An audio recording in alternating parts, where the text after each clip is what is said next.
Hello and welcome to my channel. My name is Ashna and in today's video we are going to study pharmacology.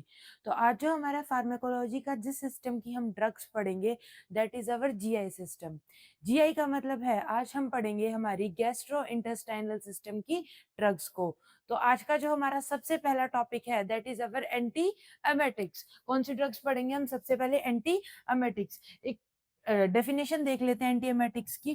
तो ये क्या कह रहे हैं? एंटीएमेटिक्स वो ड्रग हैं जो सप्रेस करती हैं और प्रिवेंट करती हैं किसको? नोजिया और वोमिटिंग को। जो नोजिया और वोमिटिंग अगर पेशेंट को हो रहा है, अगर कोई पर्सन है उसको क्या हो रहा है, या तो नोजिया फील हो रहा है या उसको वोमिटिंग हो रही है। नोजिया का मतलब होता है बेटा फीलिंग लाइक कि उसको अभी वोमिट होगा, वैसा फील होना विद एक्सेस सलाइवेशन। आपको जो अगर कोई पूछे कि नोजिया का जो है क्लासिक फीचर क्या है, दैट इज कि उसको वोमिट जैसा फील होता है विद एक्सेस सलाइवेशन। मतलब उसको सलाइवा प्रोडक्शन ज्यादा होगा और उसको क्या है, ऐसा फील होगा कि उसको भी क्या है, वोमिट आउट होगा। तो जो ड्रग्स क्या करेंगी, सप्रेस करेंगी या प्रिवेंट करेंगी नोजिया और वोमिटिंग को। अब नोजिया और वोमिटिंग को कैसे प्रिवेंट करेगी? कैसे होता कैसे है वो? जो हमारी बॉडी में न्यूरोट्रांसमीटर्स हैं वो क्या है, नोजिया और वोमिटिंग कोज करते हैं। तो ये उन न्यूरोट्रांसमीटर्स को क्या है, ब्लॉक कर देगी, जिनकी वजह से जो हमारा ब्रेन है। अब वोमिटिंग सेंटर कहाँ है? सबसे पहले देखो हमारा वोमिटिंग सेंटर कहाँ है। वोमिटिंग सेंटर बोलते हैं हम बेटा हमारे मेडुला ओब्लेंगेटा को। मेडुला ओब्लेंगेटा जो है हमारा ब्रेन में प्रेजेंट होता है, उसको हम बोलते हैं हमारा वोमिटिंग सेंटर। तो जो ये जो एंटीएमेटिक्स ड्रग है ये क्या करेगी? अब ये मेडुला ओब्लेंगेटा के पास क्या है, सिग्नल्स जा रहे हैं हमारी बॉडी से, जो नर्व्स के थ्रू इसके पास सिग्नल जा रहे हैं न्यूरोट्रांसमीटर्स के थ्रू। तो ये क्या करेंगी, ये जो हमारी एंटीएमेटिक ड्रग है वो न्यूरोट्रांसमीटर को ब्लॉक कर देगी, ताकि वो क्या ना करे, मेडुला ओब्लेंगेटा तक सिग्नल ना पहुंचा सके, जिसकी वजह से अल्टीमेटली वोमिटिंग भी क्या है, रुक जाएगी। नेक्स्ट हम देखेंगे अब इसकी क्लासिफिकेशन की, इसमें कौन कौन सी ड्रग्स आती हैं। A very first drug is 5-HT3 serotonin receptor antagonist। तो देखो बेटा इसका एग्जांपल है वो क्लासिक ड्रग जो हम सबसे ज्यादा एंटी एमेटिक में यूज करते हैं, दैट इज अवर ओंडास्टिरोन। तो अगर आपको एज अ नेम आ जाए कि ओंडास्टिरोन का मैकेनिज्म ऑफ एक्शन क्या है, या फिर 5-HT3 सीरोटोनिन रिसेप्टर जो एंटागोनिस्ट है उन ड्रग्स के बारे में अगर आपको ब्रीफली क्या है पूछ लिया जाए, तो ये आपके क्या है, मैकेनिज्म ऑफ एक्शन रहेगा। तो इसमें क्या हो रहा है, साइटोटॉक्सिक ड्रग या जो रेडिएशन, साइटोटॉक्सिक ड्रग या रेडिएशन कब देंगे हम पेशेंट को? कीमोथेरेपी में। तो अगर बेटा देखो पेशेंट की कीमोथेरेपी हुई है, कीमोथेरेपी होने की वजह से वो क्या होगा, सीरोटोनिन रिलीज होगा पेशेंट की बॉडी में। अगर किसी पर्सन की कीमोथेरेपी हुई है, उसकी बॉडी में सीरोटोनिन रिलीज हुआ, सीरोटोनिन रिलीज हो गया, उसके बाद क्या बोल रहा है, 5-HT bind 5-HT3 receptor on vagal nerve afferent. ये क्या बोल रहा है कि जो आपका 5-HT है, जो सीरोटोनिन है, सीरोटोनिन को ही 5-HT बोलते हैं। तो जो सीरोटोनिन है ये जाके अपने रिसेप्टर पे बाइंड करेगा, लॉकी वाला मैकेनिज्म। ये क्या है, 5-HT सीरोटोनिन जाएगा अपने 5-HT3 रिसेप्टर के पास क्या है, बाइंड करेगा, और जिस जगह पे वो बाइंड करेगा वो क्या है, वेगल एफरेंट। ठीक है, जैसे ही वो बाइंड कर जाएगा ये स्टिमुलेट होगी, इंपल्स जाएगी हमारे CTZ, जो हमारा सेंट्रल ट्रिगर जोन है, वहां पे क्या है, वो मतलब सिग्नल को पास कर देगी न्यूरोट्रांसमीटर से। ये न्यूरोट्रांसमीटर था, रिसेप्टर के साथ बाइंड हुआ, कहाँ पे हुआ, वेगल एफरेंट ने। इसने क्या किया, CTZ को क्या है, अपना सिग्नल पहुंचा दिया कि आपको अभी क्या करना है, वोमिट आउट करना है। ये क्या हो गया, हमारा काम हो गया किसका, सीरोटोनिन का। तो अब जब हमने इसकी एंटागोनिस्ट ड्रग दे दी, एंटागोनिस्ट मतलब जो सीरोटोनिन के इफेक्ट को रोक रही है, ब्लॉक करेंगी उसको, तो ये ड्रग क्या करेंगी, 5-HT3 जो रिसेप्टर है उनको ब्लॉक कर देगी, ताकि वो क्या है, गट वेगल नर्व एंडिंग पे और सेंट्रल जो हमारा सेंट्रल ट्रिगर जोन है, CTZ है, वहां पे क्या ना हो सके, ये सिग्नल को ना पहुंचा सके। आया समझ में?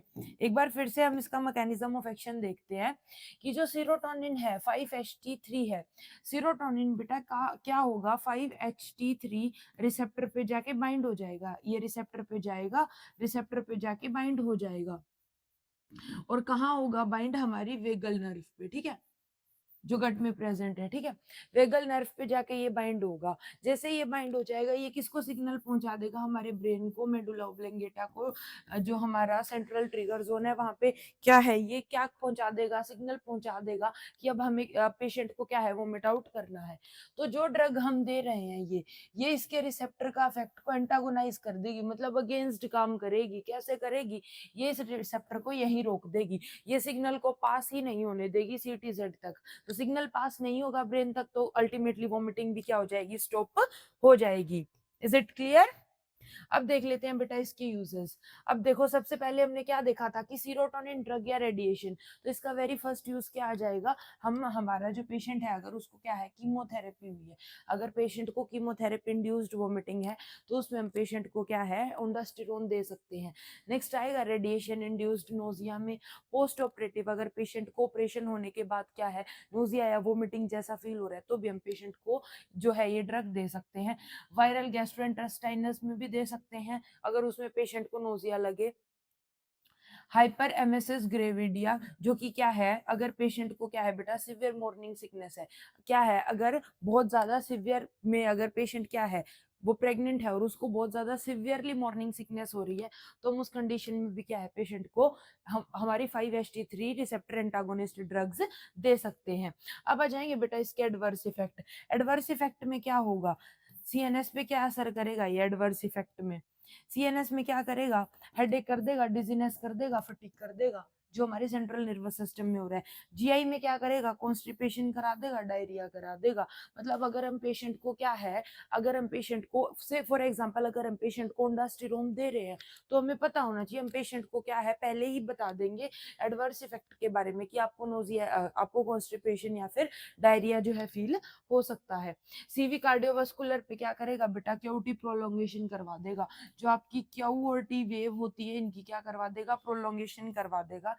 नेक्स्ट हमारा आ जाएगा रेयर में, क्या है, रेयर में हाइपर सेंसिटिविटी रिएक्शन भी हो सकती है, जो कि बेटा एलर्जिक रिएक्शन है, रैशेस से लेके शॉक तक क्या है पेशेंट को हो सकता है, ब्रोंकोस्पाज्म भी हो सकता है, ये बहुत रेयर जो है देखने को मिलते हैं। नेक्स्ट आएंगे बेटा इसके एडवर्स इफेक्ट के बाद कॉन्ट्राइंडिकेशन। कॉन्ट्राइंडिकेशन में क्या आएगा, कंजेनाइटल लॉन्ग क्यूटी सिंड्रोम। अब देखो अगर बेटा किसी पेशेंट को पहले ही क्यूटी सिंड्रोम है, क्योंकि इसका एडवर्स इफेक्ट है क्या कि ये क्यूटी प्रोलोंगेशन करवा देती है, तो अगर बेटा पेशेंट को ऑलरेडी क्या है, क्यूटी सिंड्रोम है, तो हम उस पेशेंट को क्या नहीं देंगे, हम सीरोटोनिन रिसेप्टर एंटागोनिस्ट ड्रग नहीं देंगे। सिवियर हिपैटिक अगर इम्पेयरमेंट है तो भी नहीं देंगे। कोई क्वेश्चन इन इलेक्ट्रोलाइट, अगर बेटा पेशेंट को पहले ही इलेक्ट्रोलाइट क्या है, डिस्टर्बेंस है, तो हम क्या है उस पेशेंट को बहुत कॉशनली क्या है, बहुत ध्यान से क्या है वो ड्रग जो है एडमिनिस्टर करेंगे। नेक्स्ट आ जाएंगे बेटा हमारी रिस्पॉन्सिबिलिटीज। रिस्पॉन्सिबिलिटीज क्या है, एडमिनिस्टर करेंगे आईवी या oral 30 to 60 minute before chemotherapy.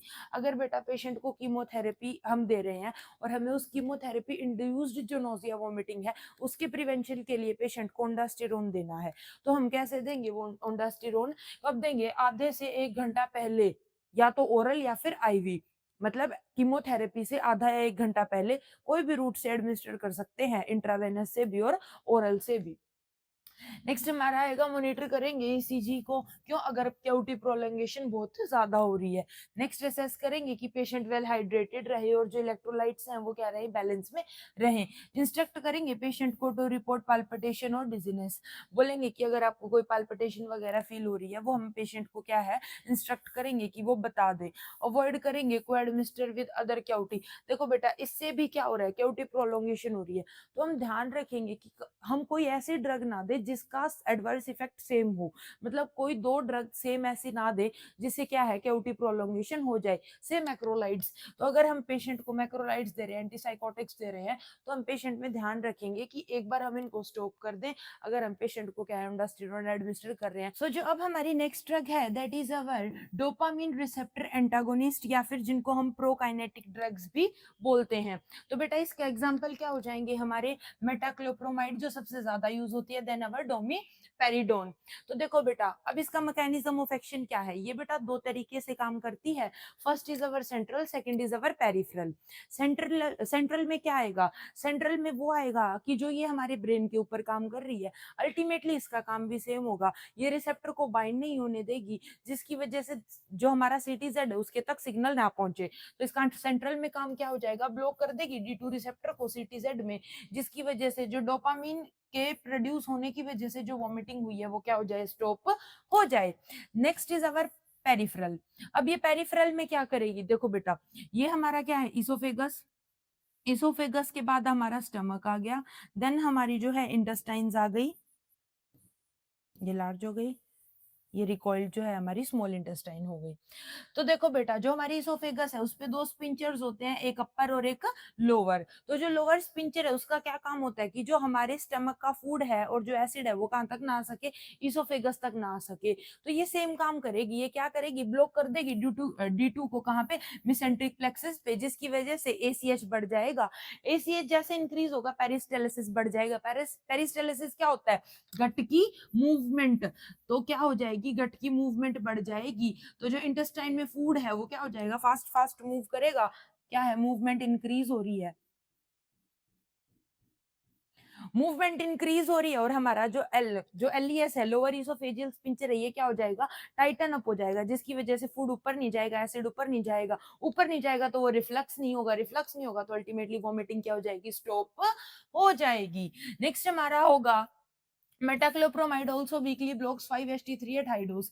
ये क्या करेगी बेटा, D2 को तो ब्लॉक करे ही करेगी, इसके अलावा ये क्या करेगी, अगर हम इसको बहुत हाई डोज पे दे देंगे तो ये क्या है, सीरोटोनिन को भी क्या है, ब्लॉक करने के कैपेबल है। नेक्स्ट आ जाएंगे बेटा इसके यूजेस। यूजेस में इनिशियल जो सबसे पहले यूज है वो क्या हो जाएगा, CIVN, मतलब इसका मतलब है chemotherapy induced nausea and vomiting.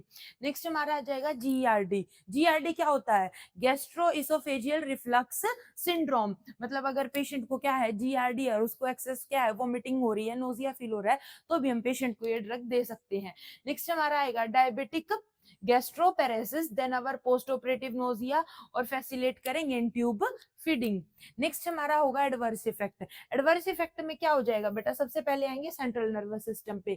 Central nervous system में ये क्या इफेक्ट दिखाती है, ये दिखाती है कि एक्स्ट्रा पिरामिडल सिंड्रोम, देन अवर डिसोंटिया, उसमें पार्किंसंस और टार्डिव डिस्काइनेज। नेक्स्ट हमारा होगा एंडोक्राइन। एंडोक्राइन पे ये क्या कर देगी, हाइपर प्रोलैक्टिमिया करवा देगी, मतलब प्रोलैक्टिन का क्या है, प्रोडक्शन ज्यादा करवा देगी। प्रोलैक्टिन ज्यादा होगा तो देखो बेटा, जो मेल पेशेंट्स है हमें उनमें गाइनोमास्टिया देखने को मिलेगा। गाइनोमास्टिया क्या होता है, मेल में जो चेस्ट का साइज है वो इंक्रीज होने लग जाता है, और विमेन में हमें मेंस्ट्रुअल इरेगुलरिटीज क्या है, देखने को मिल सकती हैं। CV, जो हमारा कार्डियोवास्कुलर सिस्टम है, वहां क्या होगा, हाइपोटेंशन, हाइपोटेंशन से अल्टीमेटली ट्रेकी कार्डिया हो जाएगा। GI, अब देखो बेटा, पेरिस्टालसिस बढ़ रहा है, गट की मूवमेंट बढ़ रही है, इंटेस्टाइन की मूवमेंट बढ़ रही है, तो क्रैम्प्स भी होंगे, तो GI में क्रैम्पिंग हो सकती है, या फिर डायरिया भी पेशेंट को हो सकता है।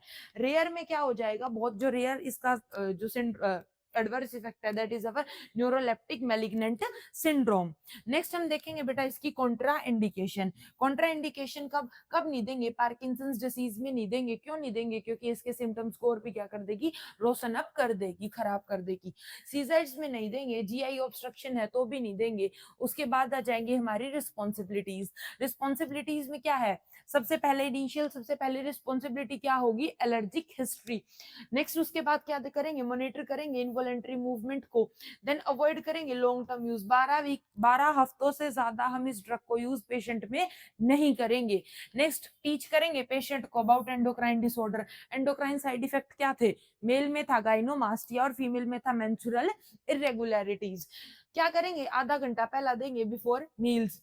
Then question in elderly high EPS risk. तो बेटा जो बुजुर्ग लोग हैं, जो एल्डर पेशेंट है, उनमें क्या है, हम अवॉइड करेंगे, बहुत ध्यान से क्या है ड्रग देंगे। देखो बेटा, कोई भी एंटीएमेटिक है, याद रखना, उसको एडमिनिस्टर करने के लिए जो हमारा आइडियल टाइम होता है, दैट वो होगा हमारा आधा या 1 घंटा पहले बिफोर मील। और अगर हम पेशेंट को मोशन सिकनेस के लिए दे रहे हैं, क्या होती है मोशन सिकनेस, ट्रेवलिंग से अगर उसको क्या है, नोजिया और वॉमिटिंग इंड्यूस हो रहा है, तो उस केस में हम कब, उस केस में ट्रेवलिंग से आधा या 1 घंटा पहले देंगे एंटीएमेटिक। आ गया समझ। मोशन सिकनेस बोला था, अगली ड्रग भी मोशन सिकनेस की आ गई, that is our histamine H1 receptor antagonist. तो ये कब देंगे बेटा, आपा देखो पेशेंट को histamine H1 receptor antagonist, example diphenhydramine, then our promethazine, ये सबसे ज्यादा यूज होने वाले एग्जांपल्स हैं। तो मैकेनिज्म क्या होगा बेटा, ब्लॉक कर देगा H1 रिसेप्टर को। H1 receptor means histamine receptor को क्या है, हिस्टामिन जो है उसको रिसेप्टर पे बाइंड नहीं होने देगा। और अब बताओ हिस्टामिन रिलीज कब होता है, एलर्जिक रिस्पॉन्स पे। तो कहाँ बाइंड नहीं होने देगा, वेस्टिब्युलर न्यूक्लियाई या फिर वीएस में, जिसकी वजह से अगर पेशेंट को मोशन इंड्यूस्ड सिग्नल्स हैं तो वो क्या है, वो स्टॉप हो जाएंगे, वो नहीं बढ़ेंगे, जिसकी वजह से उसको नोजिया या वोमिटिंग फील नहीं होगी। तो सबसे पहले कहाँ देंगे, मोशन सिकनेस में देंगे, वर्टिगो में देंगे, माइल्ड मॉर्निंग सिकनेस में भी दे सकते हैं, पोस्ट एनेस्थेसिया अगर पेशेंट को वोमिटिंग फील हो रही है उस केस में भी दे सकते हैं। नेक्स्ट एलर्जी या फिर यूटिकारिया, अब बोला हिस्टामिन रिलीज हो रहा है तो एलर्जिक रिस्पॉन्स है, तो अगर किसी चीज की एलर्जी की वजह से पेशेंट को क्या है, वोमिटिंग है, तो भी हम पेशेंट को ये ड्रग दे सकते हैं। एडवर्स इफेक्ट में सीएनएस में क्या आ जाएगा बेटा, सेडेशन हो जाएगी, पेशेंट को कंफ्यूजन हो जाएगी, एंटीकोलिनर्जिक में dry mouth, blood vision, urine retention या फिर कॉन्स्टिपेशन भी क्या है, देखने को मिल सकता है। नेक्स्ट सीवी में क्या होगा, हाइपोटेंशन और ट्रैकीकार्डिया हो सकता है। रेयर में क्या है, अग्रेन्युलोसाइटोसिस। नेक्स्ट आ जाएंगे बेटा अपन की कॉन्ट्राइंडिकेशन। कॉन्ट्राइंडिकेशन कब नहीं देंगे, अगर पेशेंट को क्या है, नैरो एंगल ग्लूकोमा है तो भी नहीं देंगे। उसके बाद क्या है, प्रोस्टेटिक हाइपरट्रोफी है तो भी नहीं देंगे, अस्थमा में भी नहीं देंगे। और उसके बाद एल्डरली अगर कोई पेशेंट है उसमें भी क्या है, बहुत ध्यान से एडमिनिस्टर करेंगे ताकि क्या है, उसमें डिलीरियम के जो चांसेस हैं वो कम रहें। रिस्पॉन्सिबिलिटी क्या हो जाएगी, सबसे पहले तो एलर्जिक हिस्ट्री पता होनी चाहिए, उसके बाद आधा या 1 घंटा पहले बिफोर ट्रेवल, मोशन सिकनेस है तो ट्रेवल के आधा 1 घंटे पहले, और अगर वैसे ही ड्रग है तो मील के आधा या 1 घंटे पहले। देन एडवाइस करेंगे कि क्या करेंगे पेशेंट को, कि आप ड्राइव ना करें या कोई भी मशीन ऑपरेट ना करें। क्यों ना करें, क्योंकि इसका एडवर्स इफेक्ट क्या है, सेडेशन है, पेशेंट को क्या है, डिजीनेस या सेडेशन फील हो सकती है, तो वो मशीनरी ऑपरेट करने के 100% कैपेबल नहीं होगा। प्रोवाइड करेंगे ओरल केयर अगर उसको ज्यादा ड्राई माउथ हो रहा है, मॉनिटर करेंगे एल्डर पेशेंट को कि उनमें डिलीरियम ज्यादा ना हो जाए, एजुकेट करेंगे अबाउट अवॉइडिंग एल्कोहल या सीएनएस डिप्रेसेंट। तो देखो बेटा, अगर हमें पेशेंट को क्या है, ये ड्रग देनी है, तो हम ध्यान रखेंगे कि पेशेंट में क्या नहीं होना चाहिए, उसमें क्या है, कोई वो अल्कोहल का ना कंज्यूम करे और कोई भी ऐसे ड्रग को ना कंज्यूम करे जो क्या है, उसके सेंट्रल नर्वस सिस्टम को क्या कर रही है, डिप्रेस कर रही है। नेक्स्ट हमारी जो ड्रग होगी that is our muscarinic M1 receptor antagonist. ये भी हम ज्यादातर मोशन सिकनेस के लिए यूज करते हैं। तो इसके एग्जांपल हैं हमारे हाइड्रोसाइन अडेंडावर डाइसाइक्लोमिन। तो देखो बेटा, मैकेनिज्म क्या होगा, ब्लॉक कर देगी M1 रिसेप्टर को, कहाँ, वेस्टिबुलर सिस्टम में जाने के लिए, जिसकी वजह से अल्टीमेटली जो मोशन इंड्यूस्ड वोमिटिंग है वो क्या हो जाएगी, कम हो जाएगी। अब मोशन इंड्यूस्ड वोमिटिंग है तो इसके जो एडवर्स इफेक्ट हैं और जो यूजेस हैं वो ऑलमोस्ट सेम है जो हमने पहले ड्रग पढ़ी। तो देखो यूजेस क्या हो गए इसके, मोशन सिकनेस में देंगे, पोस्ट ऑपरेटिव में देंगे, बहुत ऐसे रेयर केसेस में इंटेस्टाइनल स्पाज्म है तो भी हम पेशेंट को दे सकते हैं डाइसाइक्लोमिन। एडवर्स इफेक्ट क्या होगा, एंटीकोलिनर्जिक सिंड्रोम हो गया, dry mouth, blood vision, constipation, urine retention, tachycardia भी हो सकता है। सीएनएस में कंफ्यूजन हो सकती है, एग्लीटेशन भी पेशेंट में, एल्डर पेशेंट में देखने को मिल सकता है। कॉन्ट्राइंडिकेशन में जिनको ग्लूकोमा है उनको नहीं देंगे, ग्लूकोमा वाले पेशेंट को। देन मिसलेस ग्रेवियस है तो भी नहीं देंगे, यूरिन ऑब्स्ट्रक्शन है तो भी नहीं देंगे। उसके बाद और कब नहीं देंगे, एल्डर पेशेंट में, क्योंकि उनको डिमेंशिया के जो चांसेस हैं वो बढ़ सकते हैं। नेक्स्ट नर्सिंग रिस्पॉन्सिबिलिटीज में क्या आ जाएगा, अप्लाई करेंगे स्कोपोलामाइन पैच को 4 आवर्स बिफोर ट्रेवल। अब देखो बेटा, ये पैच जो है हमें 4 घंटे पहले करना है, वो ड्रग हमें आधा 1 घंटे पहले देनी थी। टीच करेंगे पेशेंट को ब्लड विजन और डोजिनेस के बारे में, जो कि एंटीकोलिनर्जिक जो है इफेक्ट है। मॉनिटर करेंगे यूरिन आउटपुट को ओल्डर पेशेंट में ताकि ज्यादा यूरिन रिटेंशन ना हो सके। एजुकेट करेंगे पेशेंट को किस बारे में कि उनको कॉन्स्टिपेशन हो सकती है और उसको प्रिवेंशन के लिए उनको क्या है, फ्लूइड और फाइबर इनटेक अपना क्या अच्छे से मेंटेन रखना है। Next our drug is NK1 receptor antagonist. NK1 receptor antagonist क्या होंगी हमारी, एग्जांपल देख लो। इसके एग्जाम्पल हो जाएंगे हमारे एप्रीपिटेंट एंड रोलापिटेंट। इसका मैकेनिज्म ऑफ एक्शन क्या होगा, ये क्या करेगी बेटा, ये ब्लॉक करेगी सब्सटेंस पीको from binding to NK1 receptor. जो पी सब्सटेंस है, जो ये पी सब्सटेंस है, ये NK1 रिसेप्टर पे बाइंड होता है, तो ये क्या करेगी, ड्रग इसको इस पे बाइंड होने से प्रिवेंट करेगी, जिसकी वजह से CTZ जोन में क्या ना हो सके, हमारा जो है सिग्नल ना पहुंच सके किसका, वोमिटिंग का, तो क्या हो जाए, प्रिवेंट कर दे किसको, डिलेड वोमिटिंग को। आ गया समझ। नेक्स्ट आ जाएंगे बेटा इसके यूजेस, यूज कब करेंगे, अगर बेटा पेशेंट को डिलेड बहुत टाइम बाद क्या है कीमोथेरेपी इंड्यूस्ड नोजिया वोमिटिंग हो रहा है तो भी हम ये ड्रग दे सकते हैं। उसके बाद क्या आ जाएंगे एडवर्स इफेक्ट। एडवर्स इफेक्ट में सीएनएस में क्या देखने को मिलेगा, फटीग, डिजीनेस, इंसोम्निया, पेशेंट को नींद, और जीआई में क्या है हिकअप्स हो सकती है, पेशेंट को कॉन्स्टिपेशन हो सकती है, डायरिया हो सकती है। हिपेटिक में क्या है एलएफटीज बढ़ सकती हैं। ठीक है, उसके बाद क्या आ जाएगा कॉन्ट्राइंडिकेशन। अगर बेटा देखो हिपेटिक एलएफटी तो पहले ही बढ़ रही है, तो अगर पेशेंट को क्या है पहले ही हिपेटिक इंपेयरमेंट है तो हम ये ड्रग नहीं देंगे। उसके बाद ड्रग इंटरेक्शन किसके साथ होगी, वारफरीन या सिर्फ या फिर ओसीपीज के साथ क्या है इसकी इंटरेक्शन हो सकती है। अब देखो बेटा रिस्पॉन्सिबिलिटीज में क्या आ जाएगा, यूज इन कॉम्बिनेशन। हमें ध्यान रखना है कि अगर हम कभी भी पेशेंट को एनके1 रिसेप्टर एंटागोनिस्ट दे रहे हैं तो वो क्या है कि कॉम्बिनेशन में होना चाहिए किसके, या तो किसी स्टेरॉइड के साथ या फिर सीरोटोनिन जो हमारे एंटागोनिस्ट थे 5HT3 एंटागोनिस्ट थे उनके साथ। मॉनिटर करेंगे पेशेंट का लीवर फंक्शन, क्योंकि ये क्या है हमारे एलएफटी को बहुत ज्यादा इंक्रीज कर देती है। एजुकेट करेंगे पेशेंट को किसके बारे में कि आपको हिकअप्स भी ज्यादा हो सकते हैं और इंसोम्निया नींद की कमी भी हो सकती है। रिव्यू करेंगे ड्रग इंटरेक्शन बिफोर प्रिस्क्राइबिंग। हम प्रिस्क्राइब करने से पहले क्या है रिव्यू करेंगे कि किसी भी पेशेंट को क्या है कोई पेशेंट को कोई ड्रग इंटरेक्शन हो रही है या नहीं हो रही। Next award benzodiazepine. अब बेंजोडाइजेपिन आप लोगों ने पहले भी सुना होगा, ये क्या होती है, बेसिकली ये होती है बेटा हमारी सीएनएस को सप्रेस करने वाली ड्रग। कौन सी, सेंट्रल नर्वस सिस्टम को सप्रेस करने वाली ड्रग। अब नर्वस सिस्टम सप्रेस हो रहा है तो अल्टीमेटली सीटीजेड भी सप्रेस हो जाएगा। तो इनकी ड्रग के जो क्लासिक एग्जांपल है that is our alprazolam and diazepam या फिर लोराजिपम। तो देखो मैकेनिज्म क्या होगा, पोटेंशिएट करेंगे गाबा ए रिसेप्टर को, ठीक है, जिसकी वजह से क्या होगा पेशेंट का सीएनएस सप्रेस हो जाएगा। सीएनएस सप्रेस होगा क्या होगा पेशेंट को सडेशन फील होगा और उसकी एंजाइटी में रिलीफ हो जाएगा, आइनोलाइसिस हो जाएगा, जिसकी वजह से वो प्रिवेंट करेगा किसको, एंटीसिपेटरी वोमिटिंग को, क्या है प्रिवेंशन हो जाएगा। यूज कब करेंगे किसको प्रिवेंट कर रहा है, एंटीसिपेटरी वोमिटिंग को। तो क्या है एंटीसिपेटरी वोमिटिंग में यूज करेंगे, कीमो रिलेटेड है अगर। एंजाइटी से अगर पेशेंट को क्या हो रहा है बेटा, अगर पेशेंट को एंजाइटी है और उसको उस एंजाइटी की वजह से नोजिया वोमिटिंग हो रहा है तो हम पेशेंट को डायजिपम देंगे। क्यों देंगे, क्योंकि ये क्या है डायजिपम क्या करे, हमारी जो बेंजोडायजिपम है ये क्या करेगी, ये क्या रिलीव करवा देगी एंजाइटी से। अगर एंजाइटी रिलीव हो गई तो अल्टीमेटली उससे इंड्यूस होने वाला नोजिया और वोमिटिंग भी क्या हो जाएगा, रिलीव हो जाएगा। देखो सीआई जो हमारा कीमोथेरेपी इंड्यूस नोजिया वोमिटिंग है उसमें भी दे सकते हैं, पर ये फर्स्ट चॉइस ऑफ ड्रग नहीं है। अगर पेशेंट को क्या है कीमोथेरेपी से क्या है एंजाइटी फील हो रही है तो हम दे सकते हैं, पर फर्स्ट चॉइस ऑफ ड्रग जो है ये नहीं है। एडवर्स इफेक्ट क्या है बेटा, सीएनएस सप्रेस हो रहा है तो एडवर्स इफेक्ट क्या होंगे, सेडेशन फील होगा, डिजीनेस फील होगी, रेस्पिरेटरी जो डिप्रेशन है वो भी हो सकता है, डिपेंडेंस, और देखो बेटा डिपेंडेंस या फिर विड्रॉल भी है, क्योंकि ये क्या है सीएनएस को सप्रेस कर रही है तो पेशेंट के एडिक्टिव होने के चांसेस क्या है बढ़ सकते हैं। नेक्स्ट कॉन्ट्राइंडिकेशन, प्रेगनेंसी में नहीं देंगे, सिवियर रेस्पिरेटरी इनसफिशिएंसी में भी नहीं देंगे, सब्सटेंस अब्यूज हिस्ट्री है तो भी नहीं देंगे, क्योंकि पेशेंट क्या है और भी ज्यादा एडिक्ट हो जाएगा वरना इन दवाइयों के।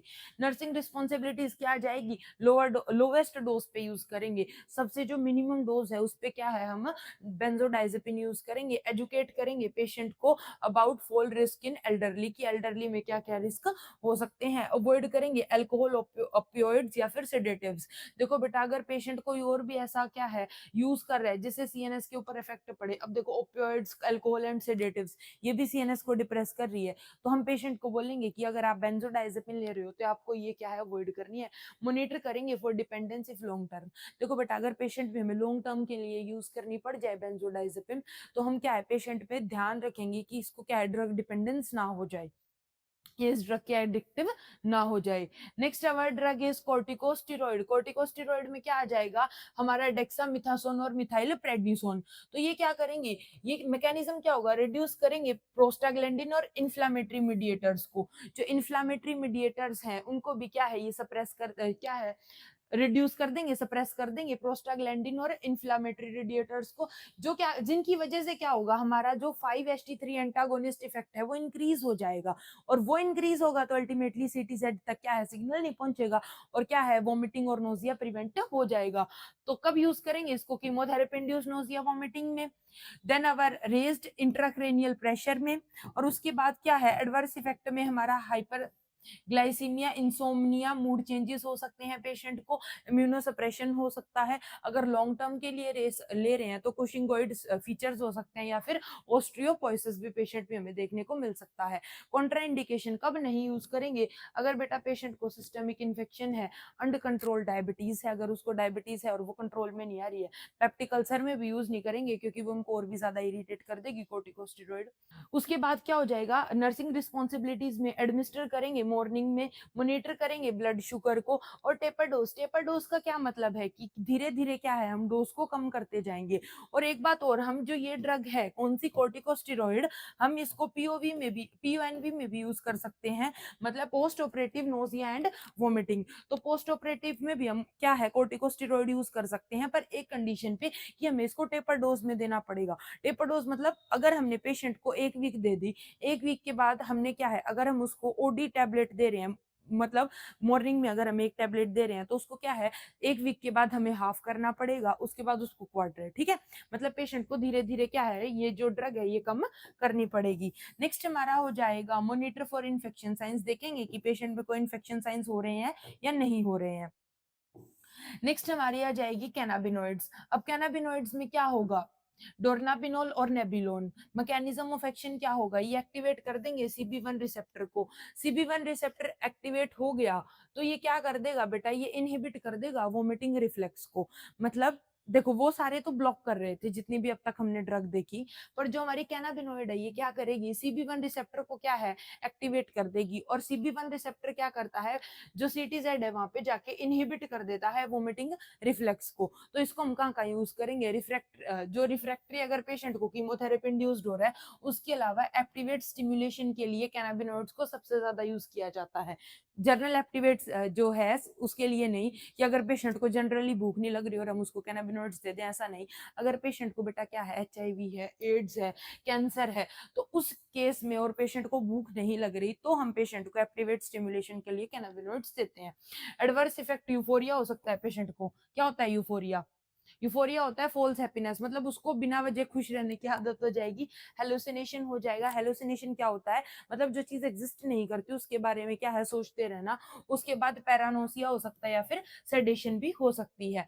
CV में क्या हो जाएगा, ट्रैकिकार्डिया हो जाएगा और हाइपोटेंशन हो जाएगा। GI में ड्राई माउथ हो सकता है। और अभी भूख को स्टिमुलेट करने के लिए दे रहे हैं तो फिर इंक्रीज एपेटाइट तो होगा ही। नेक्स्ट हमारा कॉन्ट्राइंडिकेशन। कॉन्ट्राइंडिकेशन कब नहीं देंगे, साइकेट्रिक इल पेशेंट को। बेटा अगर पेशेंट को पहले ही दिमाग की बीमारी है, कोई उसको मेंटल डिसऑर्डर है, उसको स्किजोफ्रेनिया है, साइकोसिस है, तो उस पेशेंट को क्या है, हम कैनाबिनॉइड्स नहीं देंगे।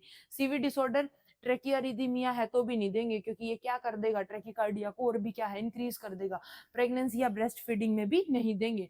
रिस्पॉन्सिबिलिटीज क्या हो जाएंगी, एजुकेट करेंगे about Altered prescription and mood. हम देखेंगे कि पेशेंट का क्या है, परसेप्शन और मूड क्या है, अल्टर होता रहेगा, क्योंकि कैनाबिनॉइड्स एट द एंड क्या है, कैनाबिनॉइड्स क्या करती है, हमारे नर्वस सिस्टम पे अफेक्ट करती हैं, तो जिसकी वजह से पेशेंट का मूड क्या है, बार बार चेंज होगा। सेडेशन उसको फील हो सकती है, तो हम अवॉइड करेंगे ड्राइविंग और मशीनरी यूज।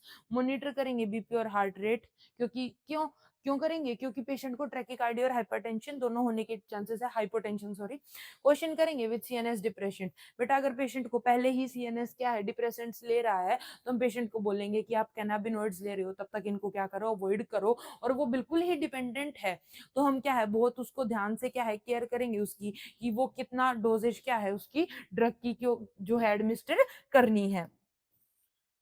नेक्स्ट हमारा आ जाएगा फ्लो चार्ट। तो इस फ्लो चार्ट में देखो, अब हम एक जो है डिस्क्रिप्शन देख लेते हैं, जो जितना भी हमने पढ़ा। तो देखो बेटा, मेडुला ओब्लंगेटा क्या है हमारा, यही तो था CTZ या फिर VC। Vomiting centre, central trigger zone, जहां से क्या होती है, वोमिटिंग इंड्यूस होती है। ये क्या करती है, वोमिटिंग रिफ्लक्स करवाती है। अब कैसे कैसे करवा सकती है, अगर ब्रेन से करवा रही है तो कैसे करवा देगी, पेन या फियर से, मतलब एंजाइटी। मेमोरी और फियर से भी हो सकता है। सेंसर इनपुट जो साइट और स्मेल से भी आ सकते हैं। तो यहाँ पे पेन और फियर से क्या है, chemotherapy trigger zone, chemo receptor trigger zone activate हुआ, जिसकी वजह से CTZ तक सिग्नल गया। प्रोकाइनेटिक एजेंट क्या करेंगे, ये लेब्रिंथिन मतलब जो हमारे ईयर की जो मूवमेंट मोशन सिकनेस से हो रहा है उसकी वजह से 5-HT3 रिसेप्टर अगोनिस्ट देंगे। स्टमक या गट से हो रहा है, सर्जरी भी तो पोस्ट ऑपरेटिव भी हो सकता है, वो भी मेडुला ओब्लंगेटा को जाके क्या करती है, अफेक्ट करती है, जिसकी वजह से एज अ रिजल्ट हमें वोमिटिंग देखने को मिलती है। आ गया समझ? नेक्स्ट जो हमारी ड्रग है वो है हमारी एमेटिक्स। तो कल हम हमारी एमेटिक्स स्टडी करेंगे, तब तक के लिए गुड बाय, टाटा।